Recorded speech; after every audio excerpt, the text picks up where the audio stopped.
네. 오늘 날씨도 궂은 편이고 비도 오고 이런 또 밤이 오고 좀 피곤하실 텐데 이렇게 많은 분들이 모이셔서 하나님 말씀 삼하는 거 보니까 너무나 마음에 기쁨이 있습니다.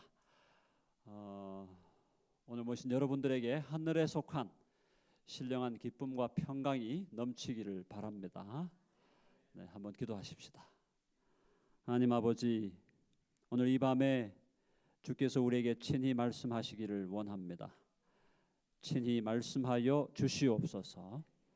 말씀을 듣게 하시고 깨닫게 하시고 깨달은 말씀을 우리의 삶 속에 구체적으로 적용하며 실천하며 살아갈 수 있도록 인도해 주시옵소서.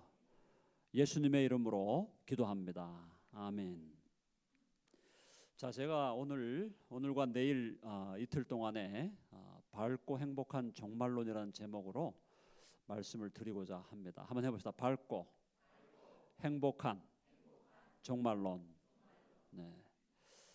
자, 오늘 그 제목 자체가 여러분들에게 어떤 분들은 이 밝고 행복한 종말론 그러면은 종말론이 과연 밝을 수 있을까?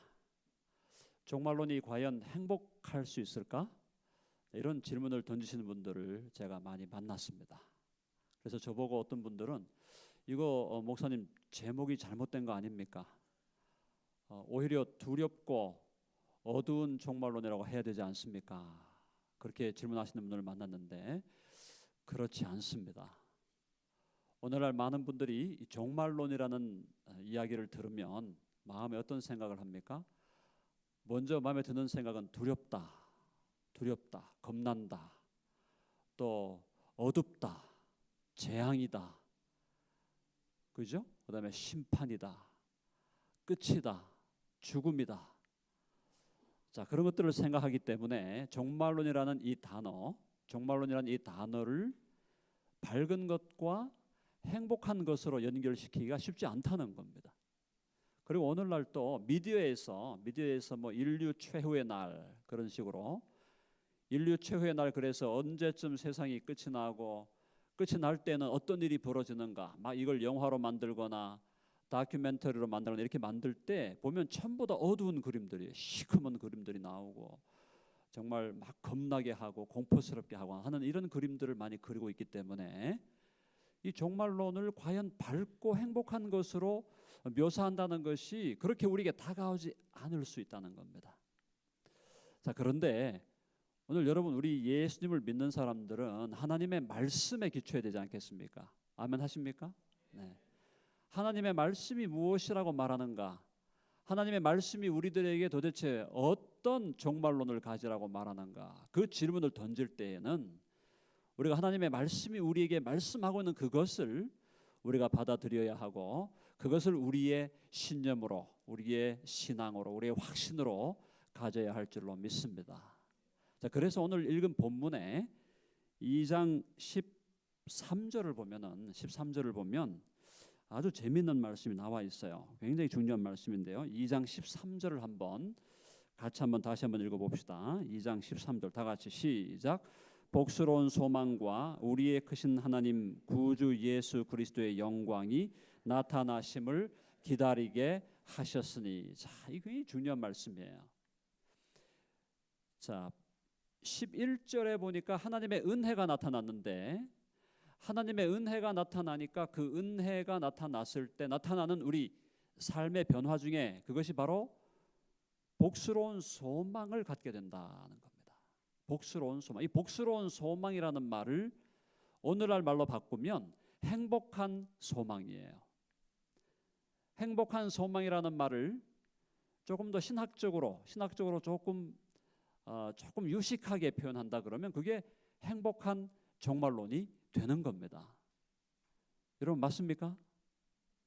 아멘 하세요? 네. 바로 여기서 복되다 하는 그 말이 오늘날 현대어로 바꾸면 행복하다 이 말이고, 소망이란 말은 우리가 주님의 재림을 기다리고 주님이 다시 오셔서 이 땅을 심판하시고 우리를 당신의 아내로 맞이하는 예수님의 재림의 날을 생각하는 것이 종말론이라면은 우리는 행복한 종말론을 이야기하지 않을 수 없다는 것입니다. 또 13절 그 뒷부분에 보면 복스러운 소망과 우리의 크신 하나님 구주 예수 그리스도의 영광이 나타나심을 기다리게 하셨다. 여러분, 예수님이 다시 오시는 날은 예수님의 영광이 나타나는 날이라면 예수님의 영광이 나타나는 날이 어두운 날이겠습니까? 밝은 날이겠습니까? 당연히 밝은 날이죠. 자, 그러므로 예수님이 재림하시는 그 날에 대해서 우리 그리스도인들이 가져야 할 감정, 우리 그리스도인들이 가져야 할 감정은 행복한 감정이고 밝은 느낌이다라는 겁니다. 한번 해볼까요? 행복한 감정, 밝은 느낌. 예수님의 재림에 대해서 우리 그리스도인들이 가져야 하는 것은 어두운 느낌이 아니에요. 두려운 감정이 아닙니다. 공포의 느낌이 아니에요.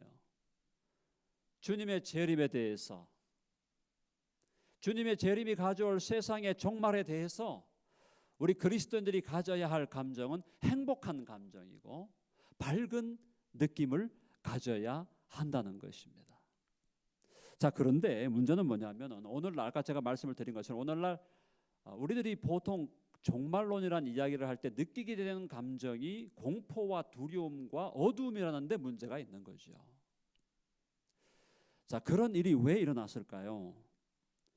왜 우리 한국의 크리스찬들에게, 특별히 우리 한국의 크리스찬, 여기 뉴질랜드에 계신 분들이나 제가 살고 있는 미국에 있는 분들이나 아니면 우리 조국 한국 교회에 있는 분들이나 왜 종말론이라는 단어를 듣게 되면은 그 단어가 가져다주는 뉘앙스나 연상하는 단어나 연상하는 느낌이 왜 밝고 행복한 것이 아닌 두렵고 어둡고 공포스러운 것일까?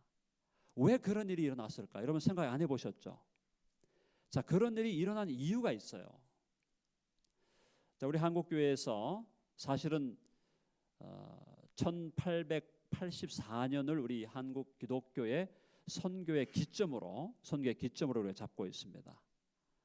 자, 그래서 그 지금부터 약 100한 얼마 됐죠? 우리가 130년 가까이 됐는데 역사가 130년 역사를 우리가 흘러오면서 종말론이 다양하게 교회에서 가르쳐지고 또 신학자들이 또 연구하고 이렇게 했는데 이 종말론에 있어서 종말론을 어둡고 두려운 방향을 턴하게 만드는 역사적인 사건이 있었어요. 그게 뭐냐 하면 1992년도로 거슬러 올라갑니다.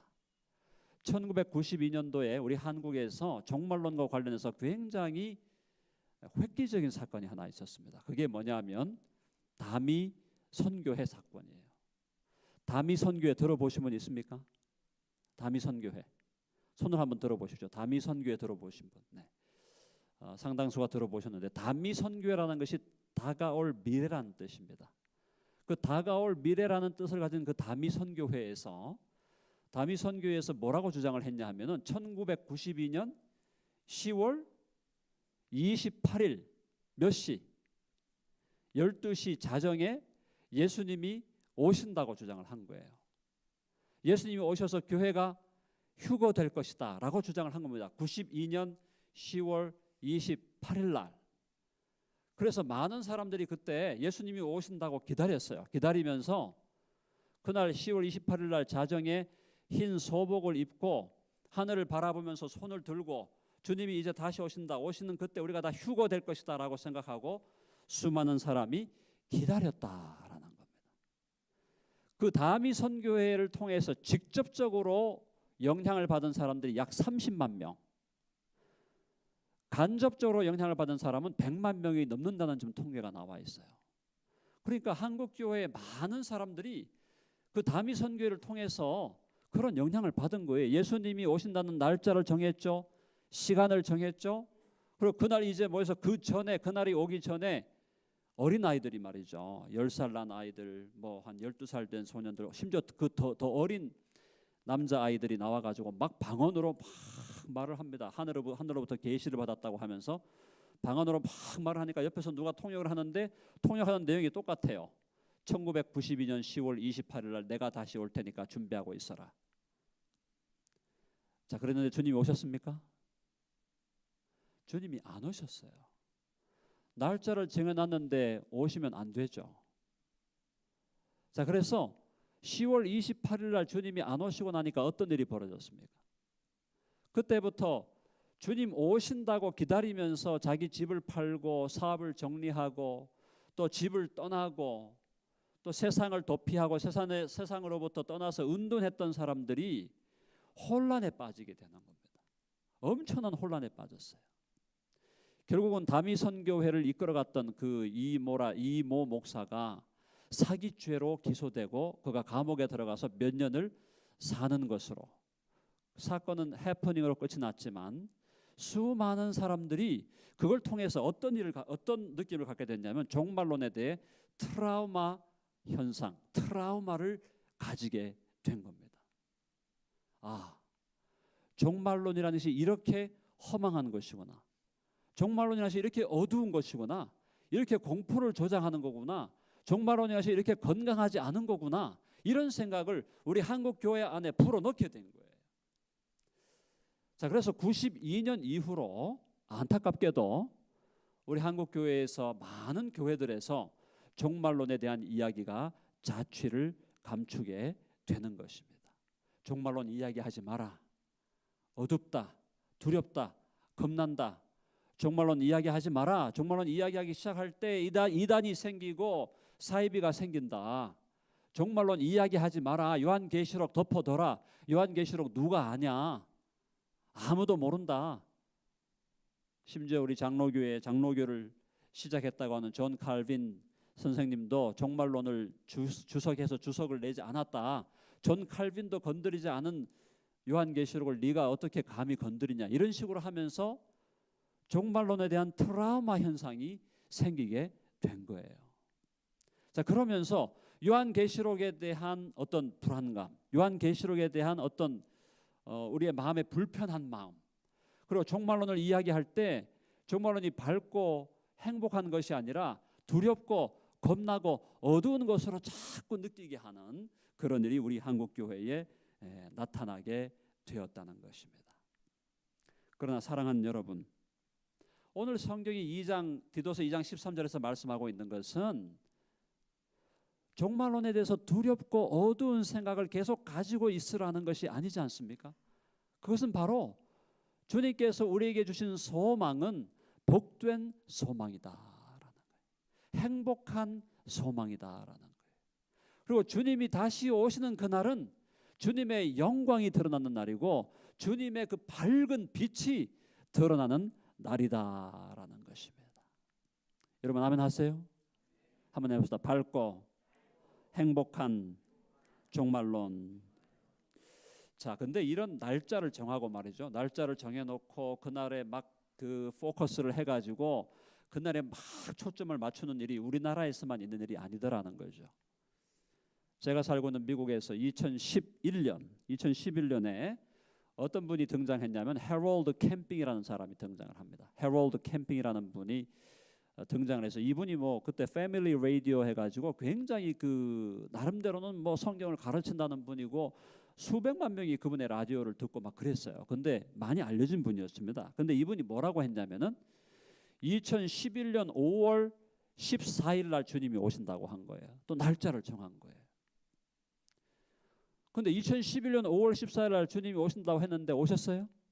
안 오셨어요. 자, 그러면 자기가 한번 날짜를 정하는 자체가 이거 굉장히 이단적인 일이죠. 굉장히 그건 하면 안 되죠. 근데 만약에 그 사람이 5월 14일 날 온다고 했다가 주님이 안 오시면 어떻게 해야 되겠습니까? 아, 죄송합니다. I'm sorry 하고 제가 너무 죄송하고 그래서 지금부터 자숙하겠습니다. 그렇게 해야 될 거 아니에요? 근데 뭐라고 했냐면 제가 계산이 잘못됐습니다. 2011년 5월 14일이 아니라 10월 14일입니다. 날짜를 고쳐서 발표를 했어요. 근데 오셨습니까? 안 오셨어요. 자, 이 사람을 따라가는 많은 사람들 중에서 심지어는 너무나 당혹한 나머지 자기 목숨을 끊는 사람도 나타났다는 거예요. 그래서 종말론을 이야기할 때 어둡고 두려운 느낌을 가져오는 그 일은 한국만이 아니라 미국에서도 그런 일이 벌어졌다는 거예요.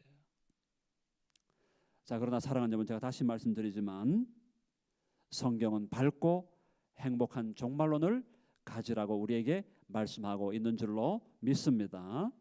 자, 성경의 종말론이 그럼 밝고 행복한 종말론인 이유는 무엇인가? 그것은 뭐냐면 요한계시록 19장 한번 가봅시다. 오늘 성경 가지신 분들이 있으면 요한계시록 19장에 우리 주님께서 다시 오시는 재림의 날을 어떻게 묘사하고 있는가? 요한계시록 19장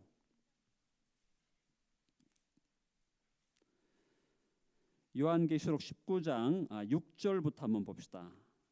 요한계시록 19장 6절부터 10절까지 보겠습니다. 6절로 10절까지 제가 한 절 읽고 여러분이 한 절 읽고 교독합니다. 19장 6절로 10절. 또 내가 들으니 허다한 무리의 음성과 또 같고 많은 물소리와도 같고 큰 우레소리와도 같은 소리로 이르되 할렐루야 주 우리 하나님 곧 전능하신 이가 통치하시도다.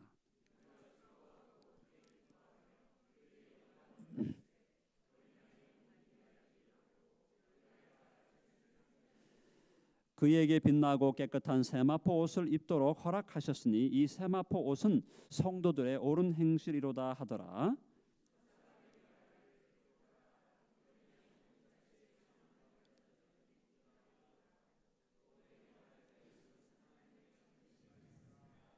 내가 그 발 앞에 엎드려 경배하려 하니 그가 나에게 말하기를 나는 너와 및 예수의 증언을 받은 내 형제들과 같이 된 종이니 삼가 그리하지 말고 오직 하나님께 경배하라. 예수의 증언은 예언의 영이라 하더라. 아멘. 자, 거기 보면 19장이 재림장이에요. 요한계시록 19장이. 근데 요한계시록 이 19장이 재림장인데 주님의 재림에 대해서 어떻게 말씀하고 있냐 하면은 19장 9절에 보니까 천사가 내게 말하기를 기록하라. 이 어린 양의 혼인 잔치에 청함을 받은 자들은 복이 있도다라고 말씀하고 있다는 거예요. 그러면 요한계시록 19장에서 주님의 재림을 무엇으로 묘사하고 있습니까? 혼인 잔치로 묘사하고 있는 겁니다. 혼인 잔치. 결혼식 하는 날이에요. 결혼식을 하고 혼인 잔치를 벌이는 날이 예수님이 재림하시는 날이다라는 것입니다. 자, 그것은 어떤 의미냐면은 저와 여러분이 예수님을 우리의 주님으로 모시고 우리의 구주로 우리의 마음에 영접하게 되면 우리는 영적인 의미에서 예수님과 예수님의 신부가 된 것입니다. 영적인 의미에서 그 사람의 성이 남성이냐 여성이냐 아무 관계가 없어요. 영적인 의미에서 예수 그리스도가 우리의 주님이 되시고 우리의 구주가 되셨다면 저와 여러분 모두는 예수님과 영적으로 결혼해서 예수님의 신부가 된 것입니다. 한번 해봅시다. 나는 예수님의 신부가 되었다. 옆에 있는 분들하고 한번 인사합니다. 당신은 예수님의 신부입니다. 한번 인사합니다. 자, 우리가 예수님의 신부예요.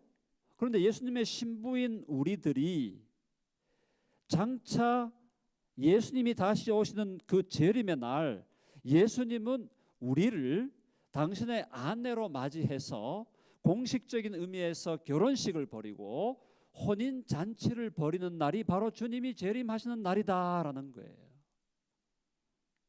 그러니까 영적인 의미에서 우리 모두가 예수님의 신부가 되고 예수님의 아내가 되었는데 그 예수님 신랑 되신 예수님 우리의 진정한 영적인 의미에서 남편 되신 예수님이 우리에게 오셔서 우리를 아내로 맞이하시고 신부로 맞이하셔서 우리와 함께 결혼하시고 혼인 잔치를 벌이는 날이 우리에게 얼마나 밝고 행복하고 복되고 기쁜 희망의 날이 되겠냐라는 겁니다.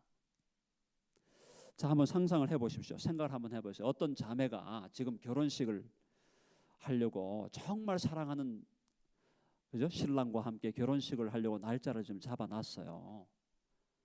그래서 얼마 남지 않은 그 날짜를 지금 잡아놓고 이 신부가 이제 신랑과 함께 결혼할 날을 지금 기다리고 있는데 이 신부가 지금 그 결혼할 날을 기다리면서 혼인 잔치할 날을 기다리면서 그 마음에 그 결혼식 하는 그날에 대한 감격, 그날에 대한 기대, 그날에 대한 열망, 그날에 대한 기쁨, 그날을 정말 오매불망 기다리면서 그날에 대한 간절한 사모하는 마음이 그의 생각과 그의 마음을 차지하고 그의 생각과 그의 마음에 충만해야 되는데 이 신부가 말이죠, 다른 생각이 가득한 거예요.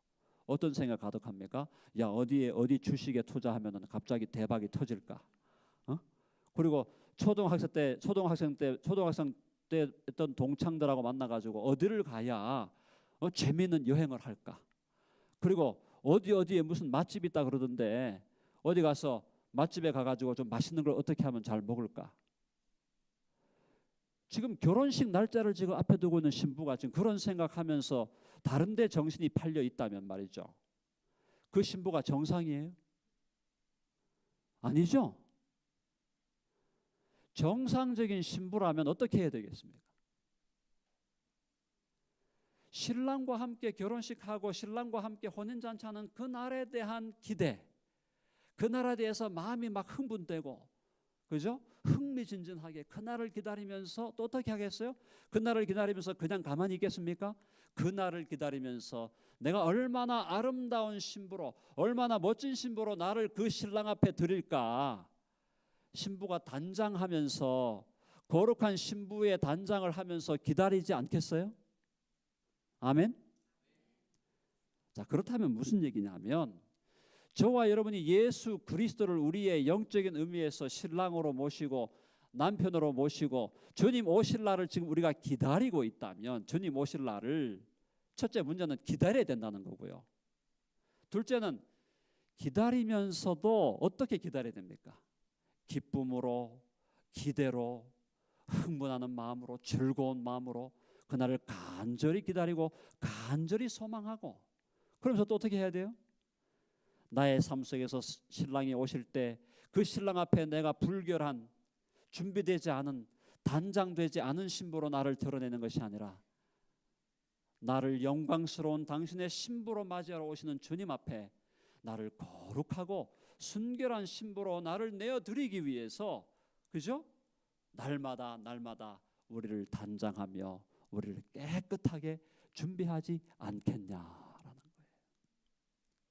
그런데 놀라운 것은 오늘날 우리 많은 그리스도인들, 정말 주님을 사랑하고 주님을 기뻐하고 그 마음속에 주님을 향한 갈망이 있는 성도들, 정말 헌신되고 훈련되고 정말 심지어 성숙한 성도들조차도 주님이 오시는 데 대해서 관심이 없고, 주님이 오시는 데 대해서 기대가 없고, 주님이 오시는 데 대해서 나 자신을 단장해야 된다는 의식이 너무나 약하다, 이 말이에요. 그렇다면 무언가 잘못이 좀 잘못되어 있는 것이다라는 겁니다. 그것은 뭐냐면 내가 예수님의 신부다라는 정체성이 흐려져 있는 거예요.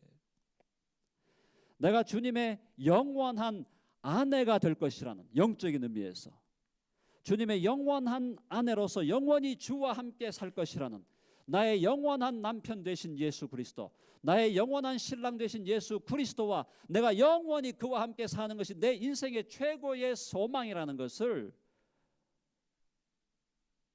깊이 있게 의식하지 못하면서 그냥 어영부영 살아가고 있는 것이다. 사랑하는 성도 여러분, 뉴질랜드의 오클랜드를 대표하는 주님의 교회의 멤버가 되신 사랑하는 여러분, 여러분들의 마음속에, 여러분들의 심령 속에 예수님의 신부라는 자의식, 예수님의 아내로 나의 영원한 운명이, 영적인 의미에서 예수님의 아내라는 그 자의식, 그 정체성, 그것을 주님께서 여러분 심령 가운데 회복해 주시기를 간절히 바랍니다. 그게 회복돼야 됩니다. 그것이 회복될 때 주님이 다시 오시는 날은, 주님이 다시 오시는 재림의 날은 우리 인생의 최고의 날이 되는 것입니다. 우리 인생의 최고로 행복한 날이 되는 것이고, 우리가 이 땅을 살아가면서 나그네와 같은 인생을 살아가면서 우리가 정말 우리의 눈을 들어서 바라봐야 할 참 소망이 바로 주님이 오시는 그날, 주님이 재림하시는 그날 주와 함께 만나서 결혼식을 벌이고 영원한 한이문에 들어가기 위해서 혼인잔치를 벌이는 그 날이 내 인생의 최고의 날이라는 분명한 자의식을 가지고 이 땅을 살아갈 수가 있게 된다는 것입니다. 여러분 믿으십니까? 그것이 바로 밝고 행복한 종말론. 그래서 밝고 행복한 종말론에 대해서 제가 별명을 붙여봤어요. 그게 뭐냐면 신부의 종말론이에요. 한번 해볼까요? 신부의 종말론. 자, 이런 신부의 종말론으로 내가 예수님의 신부다, 내가 예수님의 영적인 아내다라는 이런 종말론으로 무장이 된 사람들은 그 삶 속에서요, 삶 자체가 달라지게 됩니다. 신랑 되신 주님이 다시 오실 날을 기다리면서 영적인 단장을 하고 신부의 단장을 하고 거룩하고 순결한 신부로 나 자신을 주님 그날, 바로 그날, 그 영원한 그 소망의 날, 그 클라이맥스의 날에 나를 주님께 어떻게 드릴까라는 것을 고민하며 살아가는 사람은 삶이 달라지게 돼 있다는 거예요. 그게 바로 2장 12절입니다. 2장 12절. 우리 다시 한번 디도서 2장 12절 한번 다시 가보겠습니다. 디도서 2장 12절 다 같이 읽어봅시다. 시작. 우리를 양육하시되 경건하지 않은 것과 이 세상 정욕을 다 버리고 신중함과 의로움과 경건함으로 이 세상에 살고. 이 세상에 살아갈 때 이 세상에서 도피하는 것이 아니에요. 무책임하게 이 세상에서 도피하는 것이 아니고 또 무책임하게 이 세상에 빠져가지고 육신의 정욕과 안목의 정욕과 이생의 자랑을 따라 살아가는 삶이 아니라는 겁니다. 어떤 삶이라는 겁니까? 모든 경건하지 않은 것과 이 세상 정욕을 다 버리고 그 다음에 신중함과 의로움과 경건함으로 이 세상을 살아가게 된다는 거예요. 세상을 도피하는 한 극단을 우리는 따라가지 않습니다. 세상에 빠져가지고 세상의 함정에 빠져서 세상의 유혹에 빠져 살아가는 또 다른 극단을 우리는 따라가지 않는 거예요. 우리는 이 땅에 살면서 이 땅에 발을 붙이고 그러면서도 우리는 신중하고 의롭고 경건한 삶을 살아가게 된다는 것입니다. 매일매일의 삶 속에서 이미 내 영혼에 임하신, 이미 내 심령 가운데 임하신 예수 그리스도와 24시간 그 주님과 함께 동행하며 살아간다는 거예요. 그분과 함께 하루하루, 한 시간 한 시간, 1분 1초를 그분과 함께 교제하면서 그분과 함께 대화하면서 살아간다는 것입니다. 그래서 건강한 신앙, 그리고 건전한 분별력이 있는 신앙, 그리고 하나님 앞에서 거룩한 판단력을 가진 신앙생활을 하게 된다는 거예요. 자, 그러면서 2장 14절 한번 가볼까요? 그런 삶을 살아가면서 또 어떤 삶의 모습이 나오는가? 2장 14절 읽어봅니다. 시작.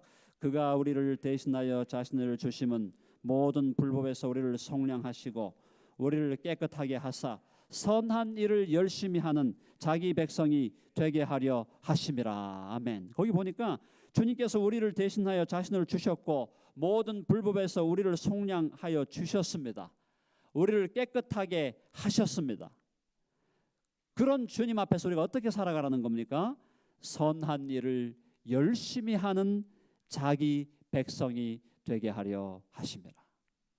주님에 대한 복스러운 소망, 주님에 대한 복스러운 기대, 주님의 재림에 대한 간절한 열망을 갖고 있으면서도 이 땅을 살아가면서 하나님께서 우리를 부르신 그 부르심에 응답하면서 선한 일에 열심하는 하나님의 친백성으로, 하나님의 백성으로 살아가게 되어 있다라는 것입니다. 무슨 말입니까? 사랑하는 여러분, 밝고 행복한 종말론으로 바르게 우리의 종말론을 정립한 신앙, 정립한 사람은 이 세상에서 모든 정욕을 다 버리고 세상에서 신중하고 의롭고 참으로 경건한 삶을 살고 이 땅에서도 주님 오실 날을 대망하면서 이 땅에서 내게 주어진 것을 가지고 선한 일에 열심하는, 그래서 선한 일이라는 것은 여러 가지 의미가 있지만 선한 일은 간단하게 말씀을 드리면 나누는 삶이에요. 복음을 나누고 물질을 나누고 우리의 사랑을 나누고 우리에게 있는 시간을 나누고 우리의 생명을 나누고 우리의 재능을 나누고 우리의 전문적인 지식을 나누고 우리의 경험을 나누고 나누는 거예요. 복음을 나누고 생명과 시간을 나누고 행복을 나누고 바로 그 선한 일에 열심한다. 열심히 한다는 말은 뭐냐면 이 원어적으로 이 열심이라는 말은 완전히 미쳐서 돌아간다는 말입니다. 선한 일을 하는데 정신이 없을 정도로 막 미쳐 돌아가는, 다른 사람들이 볼 때는 저 사람 정말 미쳤다 이렇게 할 정도로 하나님 앞에서 하나님의 나라와 그의 의를 위해서 선한 일을 하는데 열심하는 하나님의 백성이 되는 거룩한 삶을 살아가게 되는 줄로 믿습니다. 우리 옆에 있는 분들 인사합시다. 밝고 행복한 종말론으로 무장합시다. 한번 해보세요. 자, 그러면 이제 조금 제가 오늘 여기 모이신 분들이 보니까 조금 우리 신학적으로도 조금 제가 조금 더 들어가도 따라오실 것 같아서 한 단계 조금 더 들어가 보겠습니다. 자, 지금 이제 종말론이라고 하면은 많은 분들이 이제 말 자체가 어렵다 이렇게 좀 생각할 수도 있는데 여러분 이제 제가 신학교에서 지금 그 조직 신학이라는 과목을 가르칩니다. 그러니까 조직 신학 그러니까 어떤 분들이 조직의 쓴맛을 보는 신학입니까? 뭐 이렇게 말씀하시는데 그게 아니고 조직 신학이라는 말은 성경이 우리들에게 말씀해주고 가르쳐주는 진리를 조직적으로 체계적으로 정리한다는 뜻이에요. 그러니까 정리하는, 그죠? 주제별로 정리하고 체계적으로 정리해서 그것을 기록으로 남겨주기도 하고 여러 가지, 그죠? 여러 가지 채널들을 통해서 커뮤니케이트하는 것이 이제 조직 신학인데, 조직 신학은 7가지 주제가 있습니다. 조직 신학을 공부하려면 7가지를 알아야 돼요. 자, 오늘 잘 따라오실 줄로 믿고 제가 말씀드립니다. 7가지가 뭐냐? 첫 번째가 뭐냐? 하나님에 대해서 알아야 됩니다. 해봅시다. 신론. 신론은 하나님이 누구신가? 하나님이 어떤 분이신가? 하나님은 무엇을 하는가? 그걸 첫 번째가 신론을 다룹니다. 두 번째가 신론 다음에 두 번째가 인간론이에요. 해볼까요? 인간론. 인간론은 하나님이 만드신 사람이 누구냐? 사람의 운명이 뭐냐? 사람이 어떻게 만들어졌느냐? 사람이 만들어진 목적이 뭐냐? 또 사람이 하나님 앞에서 바르게 살아간다는 건 뭐냐? 그 사람에 대해 다루는 것이 인간론이에요. 신론했죠? 인간론했죠? 근데 인간론에서 보통 인간의 문제를 다룹니다. 인간의 문제가 뭡니까? 인간의 문제가 바로 죄의 문제죠. 그래서 인간론을 인죄론 하기도 하는데 어쨌든 신론을 다루고 인간론을 다루고 그다음에 죄의 문제를 해결하는 유일한 분이 누구세요? 그렇죠. 그래서 세 번째가 예수 그리스도론. 예수 그리스도론을 옛날에는 기독론 그랬어요. 기독론. 기독론이라고 하기도 하고 예수 그리스도에 대한 것이 세 번째 주제입니다.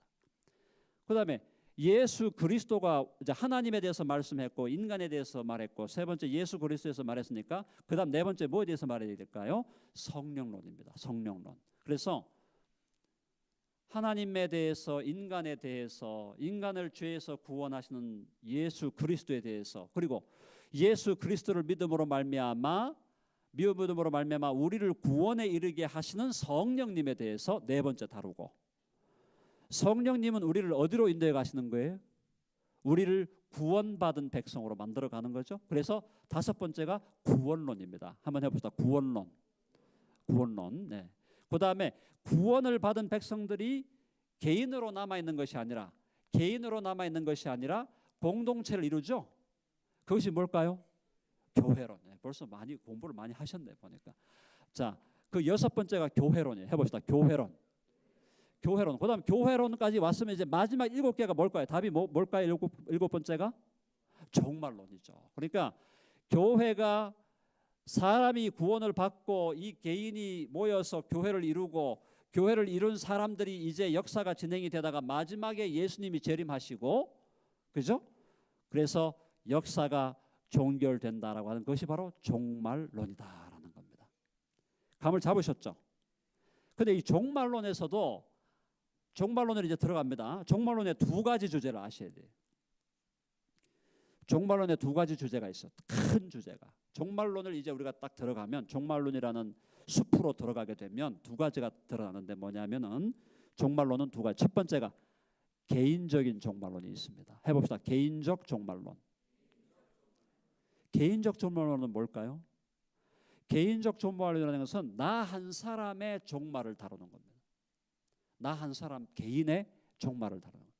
그러면 나 한 사람 개인의 종말을 다루기 위해서는 우리가 이 땅을 살아가면서 우리 인생이 마지막으로 경험하는 것이 무엇입니까? 뭐죠?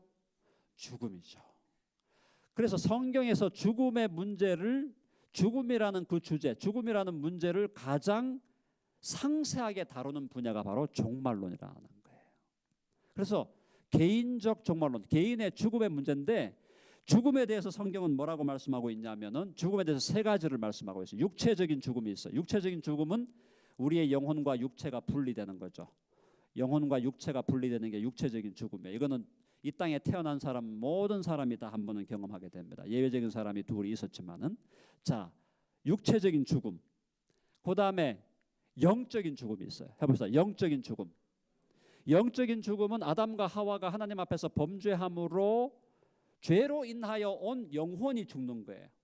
영혼이 죽어버리면서 하나님과의 관계가 깨어지는 겁니다. 그게 영적인 죽음이에요. 그러니까 이 땅에 태어나는 모든 인간은 영적으로 다 죽어서 태어나죠. 맞죠? 모든 사람은 다 영적으로 죽어서 태어나는 거예요. 그래서 저와 여러분 예수님을 믿는 사람은 영이 거듭난 거죠. 우리의 영이 거듭났다. 그것을 중생했다. 그러죠. 요한복음 3장에 니고데모에게 주님께서 말씀하신 것이고. 그래서 우리 예수 믿는 사람은 영적으로 거듭나고 중생한 사람이니까 우리의 영혼은 지금 살아있는 거죠. 영혼은 살아있어요. 그런데 아직도 예수님을 모르는 사람들은, 예수님을 믿지 않는 사람들은 그의 영혼이 지금 죽어 있는 겁니다. 하나님과의 관계가 깨어져 있는 거예요.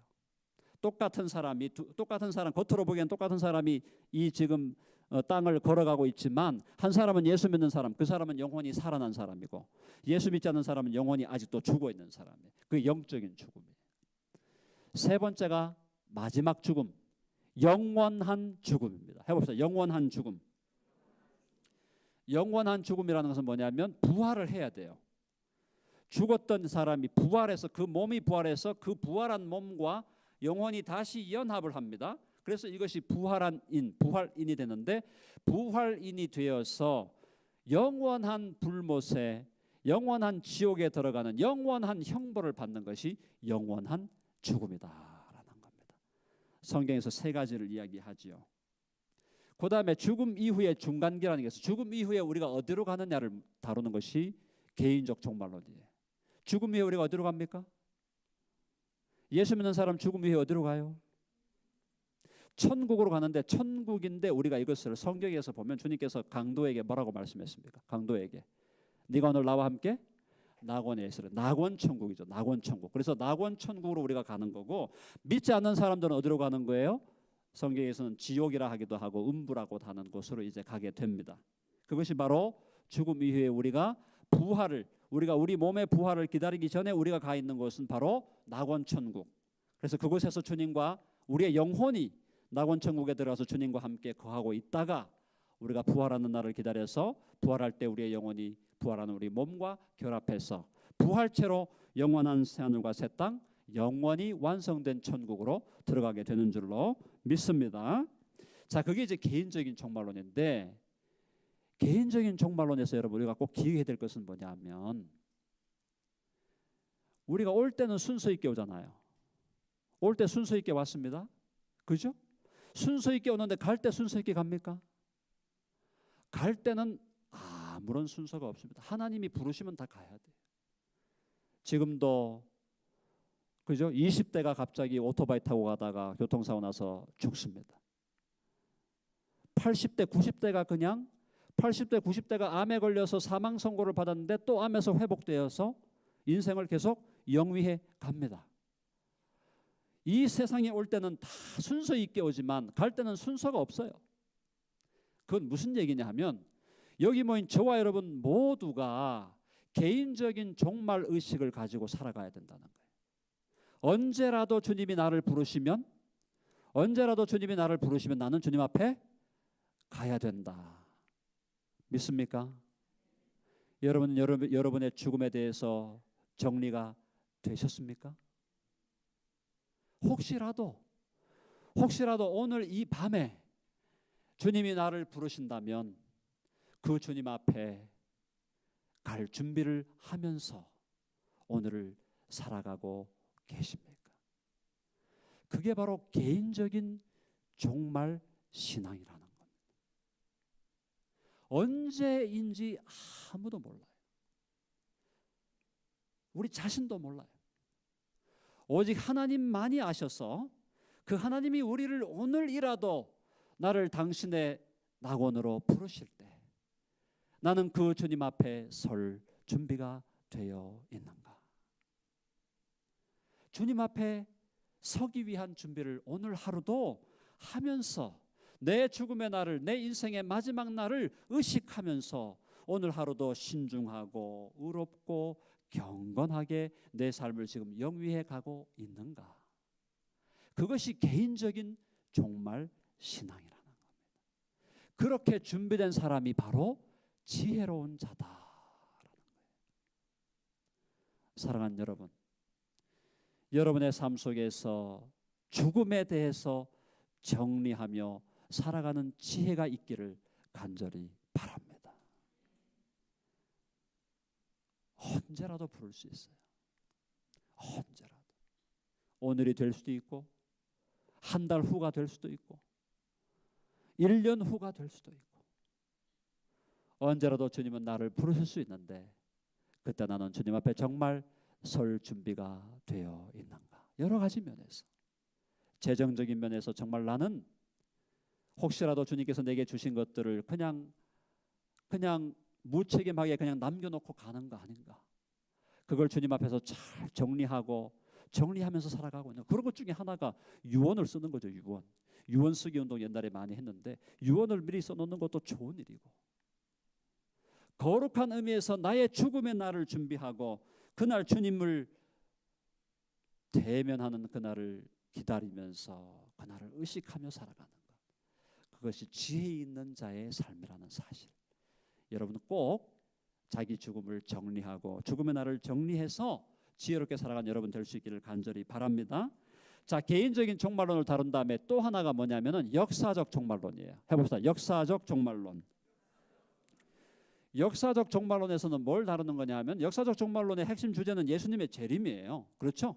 예수님의 재림이 역사의 종말이니까. 그런데 예수님의 재림을 다루면서 역사적 종말론에서 가장 먼저 다루는 게 뭐냐면 예수님의 재림의 징조입니다. 해봅시다. 재림의 징조. 예수님이 재림하시기 전에 예수님께서는 재림의 징조들이 있을 것을 말씀해 주셨어요. 이러한 일들이 일어나거든 내가 문 밖에 와 있는 줄로 알아라. 내가 가까이 와 있는 줄로 알아라. 주님께서 재림의 징조를 우리에게 말씀하셨어요. 나중에 좀 살펴보겠습니다. 근데 재림의 징조를 다루는 것이 종말론이고 역사적 종말론.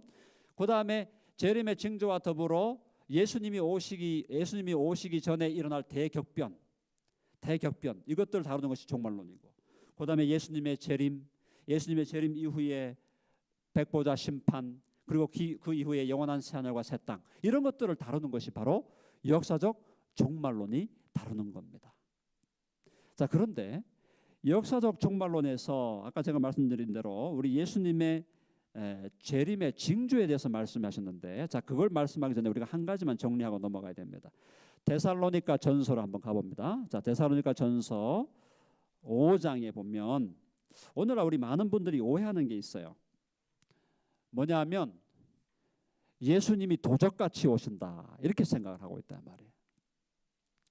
여러분 그 말씀 들어봤죠? 예수님이 도적같이 오신다. 근데 그 말은 예수님이 도적같이 오시는 것은 불신자들에게만 해당되는 말이에요. 우리 신자들에게는 예수님이 도적같이 오시는 게 아닙니다. 잘 들으셔야 됩니다. 자, 데살로니가 전서 5장 1절로 5절까지 굉장히 중요한 말씀이에요. 데살로니가 전서 5장 1절로 5절까지 제가 한 절 읽고 여러분이 한 절 읽고 같이 교독합니다. 제가 1절 읽습니다. 형제들아 때와 시기에 관하여는 너희에게 쓸 것이 없음은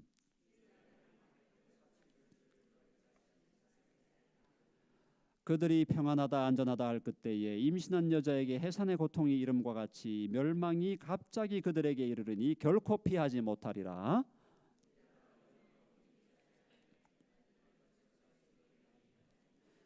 5절 다 같이 시작. 너희는 다 빛의 아들이요 낮의 아들이라. 우리가 밤이나 어둠에 속하지 아니하나니. 자, 거기 잘 보십시오. 2절에 보니까 주의 날이 밤에 도둑같이 이를 줄을 너희 자신이 자세히 알기 때문이라 하는데, 이 도둑같이 이르는 사람이 우리가 아니에요. 3절에 보니까 그들은 여기서 예수 안 믿는 사람이에요. 그들이 평안하다 안전하다 할 그때에 임신한 여자에게 해산의 고통이 이름과 같이 멸망이 갑자기 그들에게 이르리니 결코 피하지 못하리라. 믿지 않는 사람들에게 도둑같이 임한다는 겁니다. 그 다음 3절 보세요. 4절 보세요. 형제들아 너희는 어둠에 있지 아니하매 그 날이 도둑같이 너희에게 임하지 못하리니. 아멘. 도둑같이 이르지 못한다. 우리는 왜? 우리는 어디 있으니까? 우리는 어둠에 있지 아니하매. 5절 같이 읽어 다 같이. 5절 다 같이 시작. 너희는 다 빛의 아들이요 낮의 아들이라.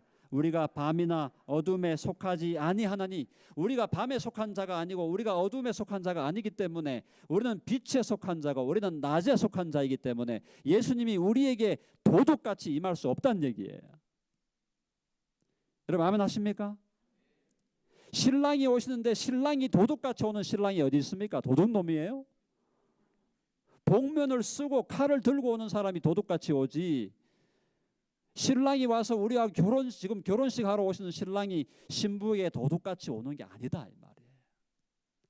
그럼 주님이 도둑같이 안 오신다는 얘기는 무슨 말인가? 그것은 바로 우리 신부들은 예수님이 오실 날에 대해 정확한 시간은 알 수 없어요. 그것은 오직 하나님 아버지만 아신다 하셨습니다. 그러나 우리는 주님이 다시 오시는 그 날에 대해서 주님 재림에 대한 징조들을 우리는 알 수 있다는 거예요. 마태복음 24장 가봅니다. 마태복음 24장에 보면 예수님께서 직접 말씀하셨잖아요. 내가 다시 올 때에 이런 징조가 있겠다 말씀했잖아요. 24장 자 봅시다. 24장 마태복음 24장 3절 다 같이 3절 읽어봅시다. 시작. 예수께서 감람산 위에 앉으셨을 때에 제자들이 조용히 와서 이르되 우리에게 이르소서 어느 때에 이런 일이 있겠사오며 또 주의 임하심과 세상 끝에는 무슨 징조가 있사오리까? 주의 임하심과 재림, 세상 끝 종말에는 무슨 징조가 있사오리까? 징조를 알아야 된다는 거예요. 그럼 어떤 징조가 있다고 말씀하셨어요? 거기 보니까 자세히 다 읽지 못해도 제가 요약을 하면 4절에 보니까 너희가 사람의 미혹을 받지 않도록 주의하라. 많은 사람이 내 이름으로 와서 이르되 나는 그리스도라. 내가 그리스도다. 내가 재림주다. 내가 그리스도다라고 하는 사람 많은 사람을 미혹하리라. 역사상 이런 사람들이 많이 나타났죠. 많이 나타났어요. 한국에도 나타나고 미국에도 나타나고 뉴질랜드에도 있었는지는 모르겠지만은 아마 분명히 있었을 거예요. 내가 재림주다. 내가 그리스도다. 우리나라에서 내가 재림주라고 하는 사람이 50명이나 있다고 합니다. 내가 재림주라고 주장하는 사람이 50여 명이 있는데 그 50여 명이 전부 다 어디에 있냐면은 주로 계룡산 근처에 살고 있다는 우스개 이야기로. 자, 그래서 그런 그리스도라 하는 사람을 주장하는 사람들이 나타나고 그 사람들이 미혹하리라. 6절 보니까 난리와 난리 소문을 듣겠으나 너희는 삼가 두려워하지 말라. 이런 일이 있어야 돼. 아직 끝은 아니니라. 그죠? 아직 끝이 아니다. 난리와 난리가 있고 7절에 민족이 민족을 나라가 나라를 대적하여 일어나겠고 전쟁들이 있겠고 곳곳에 기근이 있고 지진이 있으리니 이 모든 것은 뭐의 시작이다? 재난의 시작이다. 근데 지금 오늘날 우리가 볼 때 2000년 교회 역사 동안 이런 징조들이 계속해서 나타났어요. 사실은 나타났는데 여기서 우리가 기억해야 될 건 뭐냐면 주님 재림이 지금 2000년 동안 지금 주님 재림이 2000년의 시간이 지금 지나면서 주님 재림이 가까워왔는데 주님 재림이 우리가 하루하루 갈 때마다 점점 가까워오는데 왜냐하면 주님의 재림의 시간은 주님이 정해 놓으신 거니까. 근데 가까워 올수록 이 징조들 특별히 기근이나 지진, 특별히 지진과 같은 이런 징조들은 점점 빈도수가 더 많아지고 강도가 더 강해진다는 겁니다. 자, 그 다음에 보세요. 9절에 보니까 그때의 사람들이 너희를 환난에 넘겨 주겠으며 너희를 죽이리니 너희가 내 이름 때문에 모든 민족에게 미움을 받으리라. 교회 역사 동안에 많은 그리스도인들이 민족에게 미움을 받아가지고 핍박을 당하고 순교를 당했잖아요. 근데 오늘날 우리 그 순교자들을 추적하는 선교회가 오픈도어 선교회라는 데가 있는데, 오픈도어 선교회에서 최근에 발표한 그 발표 내용에 의하면은 1900년까지 1세기 시작해가지고 우리 교회가 시작돼갖고 1900년까지 순교한 사람들의 숫자, 1900년 동안 순교한 사람들의 숫자보다 20세기 한 세기에 순교한 사람들의 숫자가 더 많다라는 결론을 내린 거예요. 오픈도어 선교회에서. 그만큼 핍박이 지금 많아지고, 인구도 물론 많아졌지만 핍박이 지금 많아지고 순교의 역사가 지금 많이 진행되고 있다는 겁니다. 한국이나 제가 사는 미국이나 여기 뉴질랜드나 아직까지 기독교를 믿고 신앙생활하는 것에 대해서 막 칼로 찌르고 총으로 죽이고 하는 일은 없지 않습니까? 그러나 지금도 여러분, 인도에 가면은, 중국에 가면은, 사우디아라비아에 가면, 이란, 이라크에 가면은, 아프리카에 가면은, 나이지리아 대표적인 도시 나라 가면 지금도 오늘 이 순간에도 예수님을 믿는 믿음 때문에 순교당하는 사람들이 오늘도 분명히 수십 명, 수백 명이 있었다는 사실을 우리가 기억해야 된다는 거예요. 그것이 뭐냐? 다 주님의 재림의 징조다. 그 다음에 10절, 그때 많은 사람이 실족하게 되어 서로 잡아주고 서로 미워하게 되면 교회 내에서 서로 간에 갈등이 생긴다는 거고요. 11절, 거짓 선지자가 많이 일어나 많은 사람을 미혹하겠으며, 거짓 선지자들이 일어나는 거예요. 거짓 선지자들이 뭡니까? 예수님의 부활을 거부하고 예수님의 절대적인 유일성을 거부하는 종교 다원주의자들, 그리고 예수님을 믿는 것이 이 세상 복을 받기 위한 것이라고 주장하는 기복주의자들, 그리고 예수님을 믿는 것이 예수님을 믿음으로만, 은혜로만 구원받는 걸 거부하고 행위로 구원받는다고 주장하는 행위 구원자들, 이 전부 거짓 선지자들이에요. 그런 사람들이 많이 일어나고, 12절 읽어봅니다. 12절 다 같이 12절 시작. 불법이 성함으로 많은 사람의 사랑이 식어지리라. 불법이 성함으로. 오늘날 불법이 성한 시대 아닙니까? 오늘날 불법이 성한 시대 뭡니까? 뉴질랜드도 이미 뭐가 합법화됐다 그랬는데 동성애자들이 결혼하는 것이 합법이라고 하는 거, 이게 불법 아니에요. 불법을 합법으로 만드는 게 불법이에요. 미국에도 작년인가요, 올해인가요? 얼마 전에 동성애 결혼을 합법화시켰잖아요, 미국이. 지난 500년 동안 기독교 국가라고 그렇게 자랑했던 미국이 불법을 합법으로 지금 만들어 버렸다 이 말이에요. 불법이 성한 거예요. 전 세계적으로 성한 거예요. 많은 사람의 사랑이 식어지리라. 많은 사람의 사랑이 식어집니다. 특별히 오늘날 놀라운 것은 천륜 범죄가 일어납니다. 천륜 범죄가 뭡니까? 부모가 자식을 죽이는 일이 뭐 한두 케이스가 아니에요. 우리나라에서, 한국에서만 수십 건, 수백 건 일어나고, 제가 알아보니까 일본에도 그런 일이 많고요. 오늘날 미국에도 그런 일이 별로 없었는데 최근에 막 이런 일들이 많이 나타나고요.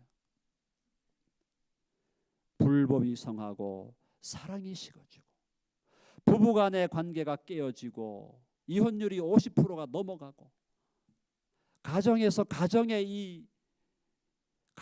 누려야 하는 그 기본적인 사랑조차도 지금 누리지 못하고, 가정에서 아내를 사랑 안 하고 남편을 사랑 안 하고 자식을 사랑 안 하는데 무슨 옆에 있는 이웃을 사랑할 수 있습니까? 말도 안 되는 얘기. 불법이 성하고 많은 사람이 식어지는 이 시대를 우리가 살아가고 있다. 자, 그 다음이 중요합니다. 13절 시작. 그러나 끝까지 견디는 자는 구원을 얻으리라. 어떻게 한다고요? 끝까지 견디는 자는 구원을 얻으리라. 한번 해봅시다. 끝까지 견디는 자는 구원을 얻으리라. 여러분 끝까지 견디시기 바랍니다. 저와 여러분이 참으로 예수님을 아는 사람이고 예수님을 정말 믿는 사람이고 예수님께서 우리의 심령 속에 들어와 계시다면 주님께서 성령의 능력으로 끝까지 견디게 하실 줄로 믿습니다. 끝까지 견디게 하는 거예요. 끝까지 견디게 하시고 우리도 끝까지 견뎌야 돼요. 하나님이 주권적으로 끝까지 견디게 하실 것이고 우리도 우리의 책임을 다해서 끝까지 견뎌야 된다는 겁니다. 마지막 징조가 있어요. 마지막 징조. 24장 14절 말씀. 주님 재림의 마지막 징조. 24장 14절 다 같이 시작. 이 천국 복음이 모든 민족에게 증언되기 위하여 온 세상에 전파되리니 그제야 끝이 오리라. 언제 끝이 옵니까? 언제 끝이 와요? 천국 복음이 모든 민족에게 증언되기 위하여 온 세상에 전파되리니 그제야 끝이 오리라. 해봅시다. 그제야 끝이 오리라. 언제 오느냐? 천국 복음이, 하나님 나라 복음이 모든 민족에게 증언되기 위하여 온 세상에 전파되고 나면 끝이 오고 주님이 재림하신다. 그러면 오늘날 복음이 어느 정도까지 전파되었나 살펴봐야 될 거 아닙니까? 여러분, 유엔에 속한 국가가 몇 개의 국가로 나와 있습니까? 유엔에 속한 국가가 200개 정도가 되는 걸로 나와 있어요. 통계가. 속하지 않는 국가도 몇 개 있으니까 하여튼 현재 전 세계 국가가 210개에서 220개 된다는 통계가 있습니다. 210개, 220개 국가 중에서 복음이 들어가지 않는 국가가 있을까요? 없을까요? 정답은 없다. 220개 국가 중에서 복음이 들어가지 않은 국가는 없습니다. 다 들어갔어요. 전 세계에서 복음화율이 가장 낮은 나라가 어느 나라인지 아세요? 일본이에요. 일본. 기가 막히죠? 일본이 복음화율이 가장 낮은 나라인데 일본에도 복음이 들어가 있어요, 지금. 그 다음에 그 다음에 복음화율이 낮은 나라가 사우디아라비아. 사우디아라비아에도 지금 복음이 들어가 있습니다. 그 다음에 공산권 쿠바 들어가 있고, 쿠바의 강력한 장로교, 공산당의 그 핍박을 이긴 장로교가 건재하게 살아 있어요. 쿠바에. 북한에도 복음이 들어가 있고, 국가 단위로 볼 때는 복음이 이미 다 들어갔어요. 그런데 왜 주님 안 오시나? 여기서 우리가 중요한 건 뭐냐면 14절에 이 천국 복음이 모든 민족에게 할 때 이 민족이란 이 단어가 중요한 거예요. 이 민족이란 단어가 헬라어로 에스노스라는 단어를 쓰는데, 이 민족이 뭐냐면 이 민족은 종족 개념입니다. 국가 개념이 아니에요. 종족, 모든 종족에게 복음이 증거돼야 돼요. 아직도 미전도 종족이 있다는 거예요. 지금 전 세계에 지금 이 땅에 살아가는 종족의 숫자를 11,000개 정도로 봅니다. 11,000개. 11,000개 정도의 종족이 있는데 11,000개의 종족이 같은 종족이 다른 종족이 같은 언어를 사용할 수 있기 때문에 그들이 사용하는 언어가 7,000개 정도가 있대요. 정확하게 뭐 6,800 몇 개인데 하여튼 7,000개 정도로 봅니다. 그러면 7,000개 정도의 이 언어로 어느 정도로 성경이 번역되었나? 성경 전체가 번역이 되거나 쪽복음, 마태복음, 마가복음, 누가복음, 요한복음, 복음 하나가 번역되거나 어쨌든 간에 성경이 번역된 언어가 3,000개 언어라는 겁니다. 3,000개 언어. 아직까지 4,000개 언어로 번역이 안 돼 있어요. 그래서 성경 번역을 많이 하는 선교회 이름이 위클리프라는 선교 단체가 있어요. 위클리프 선교 단체에서 이번에 어떤 캠페인을 벌이냐? The Last Language 캠페인입니다. 마지막 언어 캠페인. 그것이 뭐냐면 2025년까지 남아있는 4,000개 언어로 성경 번역을 완성하자는 게 아니에요. 완성할 수 없어요. 그때까지는. 근데 2025년까지 남아있는 4,000개 언어로 성경 번역에 착수하자. 성경 번역을 시작하자는 것이 지금 위클리프 선교회에서 벌이고 있는 운동입니다. 2025년까지 남아있는 종족의 언어로 성경 번역이 착수되면 그들이 보통 현재 지금 예측하고 있기로는 현재 과학기술의 발전, 컴퓨터 기술의 발전으로 볼 때 심지어 인공지능도 나오고 있는 이때에 2040년이면은 40년 어간이면은 거의 성경이 번역되지가 않겠나, 다 번역이 안 되겠나, 이렇게 지금 추측하고 있는 거예요.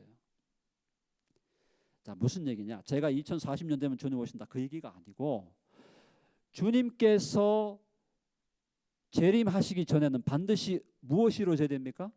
천국 복음이 모든 민족에게 증언되기 위하여 온 세상에 전파되어야 되는데 그 역사적인 날이 점점 가까워 오고 있다라는 겁니다. 사랑하는 여러분, 주님 오실 날이 정말 가까워 왔습니다. 잠에서 깨어나시기를 바랍니다. 지금 우리는 굉장히 흥미진진한 시대를 살아가고 있는 거예요. 어떻게 흥미진진한 시대를 살아가고 있는가? 그것은 저와 여러분이 오늘 주님이 다시 오시는 그날 우리가 주님의 재림을 우리가 직접 경험할 수 있는 시대가 무르익어가고 있다. 만일 저는 개인적으로 그렇게 생각해요. 저의 시대가 아니라면 적어도 제 자녀의 시대, 그때는 정말 주님이 오시지 않겠나. 여러 가지 징조를 볼 때. 그래서 주님이 뭐라고 말씀하고 있습니까? 잠에서 깨어나라. 정신을 차려라. 영적으로 잠들지 마라. 영적으로 깨어서 신부의 단장을 하고 주님 오실 날 그날을 기다리면서 복된 소망을 품고 그날을 기다리며 신부의 단장을 하고 거룩하고 경건하고 의로운 삶을 살며 하나님께서 우리에게 분부하신 바 선한 일에 열심하는 하나님의 백성으로 살고 모든 민족에게 가서 모든 민족을 제자 삼아 아버지와 아들과 성령의 이름으로 세례를 주고 내가 너에게 분부한 모든 것을 가르쳐 지키게 하며 땅끝까지 이르러 내 증인이 되게 하리라 하신 주의 말씀을 따라서 땅끝까지 이르러 주님의 증인이 되는 삶을 살아가고 주님이 오시는 그 재림의 날 밝고 영광스러운 행복한 그날을 간절히 기다리며 살아가는 삶을 살아가라고 주님은 오늘 우리들에게 말씀하고 있는 것입니다. 사랑하는 성도 여러분, 오늘 제가 오늘과 내일 이어서 계속해서 밝고 행복한 종말론으로 말씀을 드리는 것은 뭐냐? 결코 종말론은 어두운 것이 아닙니다. 종말론은 두려운 것이 아니에요. 종말론은 공포스러운 것이 아니에요.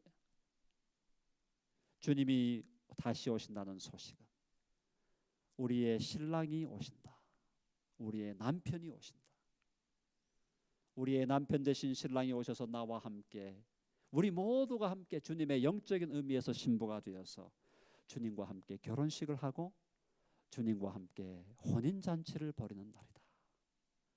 저와 여러분 인생의 최고의 복된 날이다. 그날을 간절히 소망하고 기다리면서 오늘 우리에게 주어진 각자의 사명을 신실하게 감당하는 성숙한 성도, 복된 성도, 주님께서 보시기에 정말 기뻐하시는 성도, 우리 모두가 다 될 수 있기를 간절히 바랍니다. 아멘. 네. 오늘 이 정도로 말씀 마치고요. 내일